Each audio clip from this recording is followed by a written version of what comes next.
Hi, I'm Mark, and this is a Bible Moment. The prophet Isaiah is often called the Messianic prophet, and that's because he has a great deal to say about the life of the prophet, identifying him as the Christ of God. Join me now in Isaiah chapter 53, in the very first verse, Isaiah 53:1. Who hath believed our report, and to whom is the arm of the Lord revealed? For he shall grow up before him as a tender plant, as a root out of dry ground. He hath no form nor comeliness, and when we see him, there is no beauty in him that we should desire him. He is despised and rejected of men, a man of sorrows and acquainted with grief, and we hid as it were our faces from him. He was despised, and we esteemed him not. Surely he hath borne our griefs and carried our sorrows, yet we did esteem him stricken, smitten of God, and afflicted. But he was wounded for our transgressions, he was bruised for our iniquities. The chastisement of our peace was upon him, and with his stripes we are healed. Now, if we continue to read in Isaiah chapter 53, what we see is that in verse 7 it talks to us about the fact that he was silent during his trials. If we go on down in verse 9, we see that his grave was made with both the wicked and the rich upon the cross and in a rich man's tomb.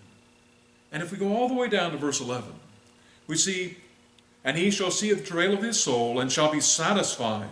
By his knowledge shall my righteous servant justify many, for he shall bear their iniquities. The prophet tells us that God had given us a gift, the gift of grace, through his Son Jesus Christ. Now Isaiah appears to be speaking to a people that should believe the message, but do not believe the message. And clearly God states that he will send his anointed one, his Christ, to be the propitiation for our sins. And then it is John that cites Isaiah and explains all of this to us in clear language. If you would, go with me to the book of John. In John 12:38. John 12:38. That the saying of Isaiah the prophet might be fulfilled, which he spake, Lord, who hath believed our report? And to whom hath the arm of the Lord been revealed? Therefore, we could not believe, because Isaiah again saith, He hath blinded their eyes and hardened their heart, that they should not see with their eyes, nor understand with the heart, and be converted, and I should heal them.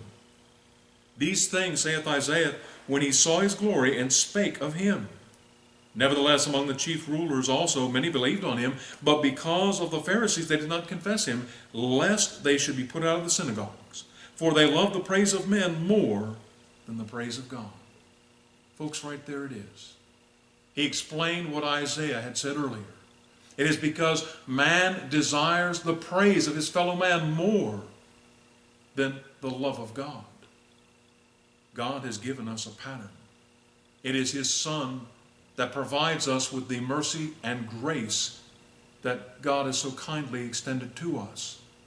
But it is also through our belief in him and obedience to his commands that we receive that grace. And why is it that so many will not believe?